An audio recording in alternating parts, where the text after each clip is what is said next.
Ledakan bisnis minuman gerobakan di Indonesia. Fenomena baru di tepi jalan kota. Dalam 2 tahun terakhir, pemandangan deretan gerobak minuman kekinian di pinggir jalan jadi hal biasa. Dari es teh manis modern, kopi susu, matcha, sampai kombinasi Yakult rasa buah naga, semua tampil dengan visual yang seragam, desain pastel, logo rapi, dan kemasan lucu yang instagramable. Namun yang menarik, tren ini bukan hanya datang dari pelaku kecil. Beberapa brand besar seperti Haus dan Janji Jiwa justru masuk ke segmen gerobakan lewat strategi ekspansi korporasi. Mereka melihat peluang, segmen tepi jalan yang dulu identik dengan UMKM, kini bisa digarap secara profesional, efisien, cepat balik modal, dan punya daya jangkau luas. Kenapa minuman gerobakan jadi meledak? Inilah faktornya. Pertama, mobilitas tinggi masyarakat urban.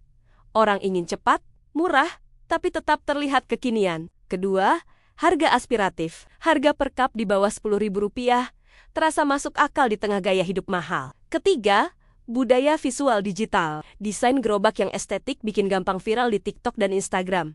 Keempat, konsep plug and play. Brand besar bisa ekspansi dengan cepat tanpa perlu buka toko besar. Fenomena ini menciptakan pasar F&B mikro premium, bukan sekedar jual minuman, tapi menjual pengalaman visual dan kecepatan pelayanan. Inilah yang kami sebut dari gerobak ke strategi korporasi. Model gerobakan bukan lagi tanda usaha kecil, justru sekarang menjadi strategi low investment expansion bagi banyak pemain F&B nasional. Beberapa brand besar menggunakannya untuk menjajal pasar baru tanpa resiko tinggi, lalu untuk menembus area suburban atau second city, dan juga tentunya sebagai medan pengujian rasa baru sebelum diluncurkan di outlet utama. Dengan konsep ini, gerobakan bukan turun kelas, tapi justru turun medan, karena inilah cara korporasi belajar kembali perilaku konsumen dari tepi jalan. Yuk kita coba hitung-hitungan secara sederhana, bahwa model bisnis ini adalah bisnis dengan margin yang sehat. Mari kita bicara angka. Jika biaya bahan per cup adalah Rp3.000 sampai Rp4.000, lalu dijual dengan harga Rp8.000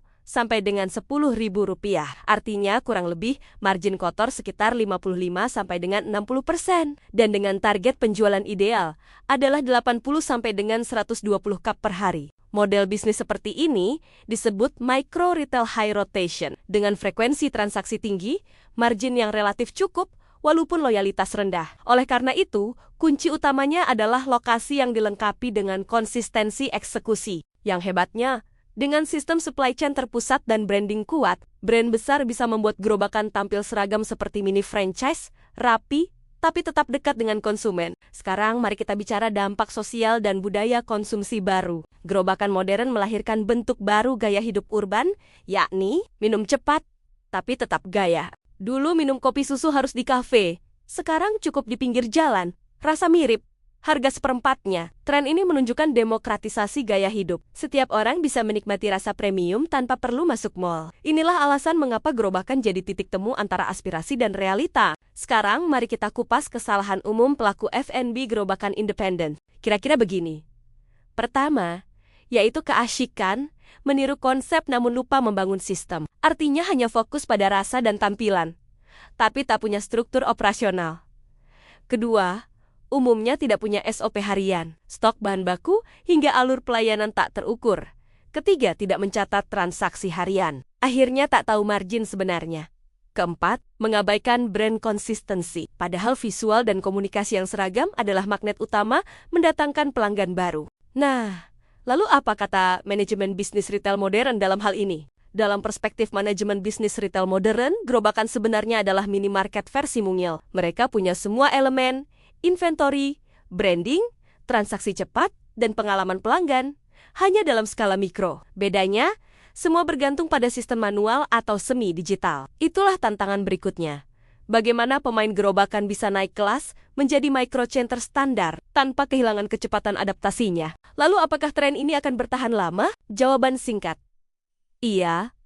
Tapi bentuknya akan berevolusi, akan muncul. Gerobak dengan sistem listrik, eco-electric card, dan ini yang terjadi sekarang. Integrasi digital payment and loyalty card, kolaborasi antar brand mikro, brand besar yang bisa menjadikan gerobakan sebagai bagian dari ekosistem omnichannel-nya, akan bertahan lebih lama dibanding mereka yang hanya mengejar viralitas. Pelajaran retail dari tepi jalan. Pertama, besar tidak selalu harus dimulai dari toko. 2. Gerobakan bisa jadi laboratorium inovasi rasa dan perilaku. 3. Konsistensi harus bergandengan erat dengan lokasi strategis. 4.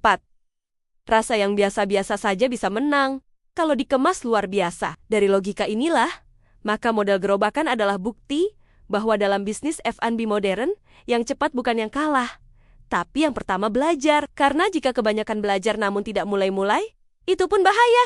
Kesimpulan, fenomena minuman gerobakan menunjukkan bahwa dunia F&B Indonesia sedang mengalami redefinisi lanskap retail. Dulu retail berarti toko, sekarang bisa berarti trotoar dengan branding bagus dan SOP yang efisien. Dari sini kita belajar. Inovasi tak selalu muncul di dapur pabrik, tapi bisa lahir dari tepi jalan, asal punya sistem berpikir retail yang benar. Mau tahu bagaimana mengubah gerobakan minumanmu jadi bisnis retail mikro yang bisa tumbuh layaknya jaringan profesional? Yuk belajar bareng Retailenia. Kita bantu rancang sistem, bukan sekedar jualan.